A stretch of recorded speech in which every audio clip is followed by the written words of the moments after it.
I started in the 80s. I was actually fresh out of New Paltz.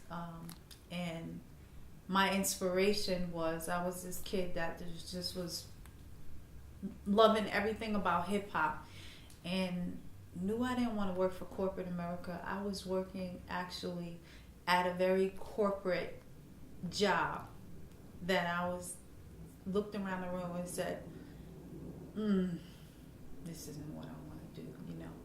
And I always had an affinity for fashion, but never knew that's what I would end up doing. And I remember going to Dapper Dan's one day, and Dapper Dan was this 24/7 custom tailor shop in Harlem. And I was in awe at his establishment. It was just like this vertical operation that did everything from these $300. This is in the 80s. We're talking about early 80s. He did these $300 velour sweatsuits, plain, all the way up to you could get like $10,000, $15,000 jackets, and he would have them lined out the door. And it was everybody from like people that tourists, Japanese tourists there with Mike Tyson and Mitch Green and all these different elements. And then I related to him, right?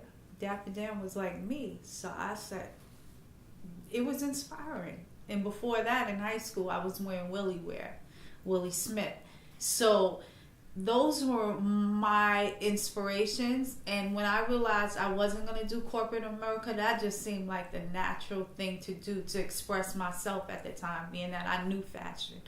At least thought I could dress at that time. So I was like, I can do what Dapper Dan is doing. And I actually took a few of his tailors and started a small tailor shop in Brooklyn, in Clinton Hill, on Green Avenue, off of Grand, and 212. And it was my first shop, and I named it Fashion in Effect. And now this is at like 86, 87, right? And that's how it all began. And from there, I think my first customer coming in the door was Shinehead and Shaggy, if you remember them. Like the first, artists that came in my store that started making clothes for them. And after that, I think MC Light came to the store one day, and then she came back with, or vice versa, I can't remember, but she's related to Milk and Giz. So we all got cool, and I started styling Milk and Giz, and I did that first album cover, I Don't Care, their album cover, and I was like, opened my eyes to styling. So we started a styling division, and one day this little kid from around my way walks in and looks on the wall and starts, I like this stuff, And so he puts down some money and he starts coming to buy clothes, and he's telling me he raps and stuff. He turned out to be big, the Biggie Smalls, big.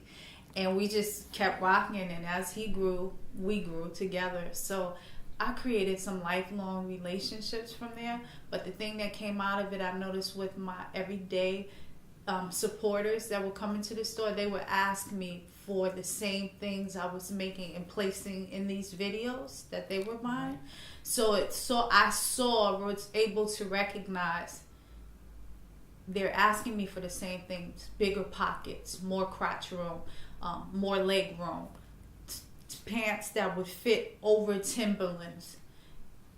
So I said, you know what? I'm going to put together a few pieces and try out a line and go to this convention show. And that was actually how Walker Wear came about. And I remember like maybe a year or two, maybe a few years before I actually officially started Walker Wear, I was in Kilimanjaro's. I'm dating myself now, but the club Kilimanjaro's, and there was some kind of fashion thing going on, and Miguel Navarro was having a fashion party there, and I went and I made one of my outfits, and Jam Master Jay came up to me and he said, that's nice, where'd you get that? I said, we make clothes. And I gave him a card, and the next day he called and he said, we're doing a video, and you want to try to see if you can make an outfit for Run DMC?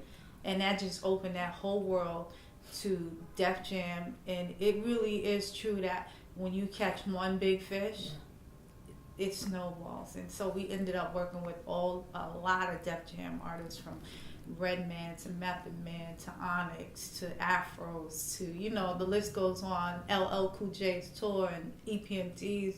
There were a lot of great clients. And then with Flavor Unit, we actually ended up styling Naughty by Nature and built a lifelong relationship. Just, it was amazing. Pinched myself like with the relationships that came out of it. But that's how Walkaware was started. I think out of a void, seeing that we weren't being serviced, our culture.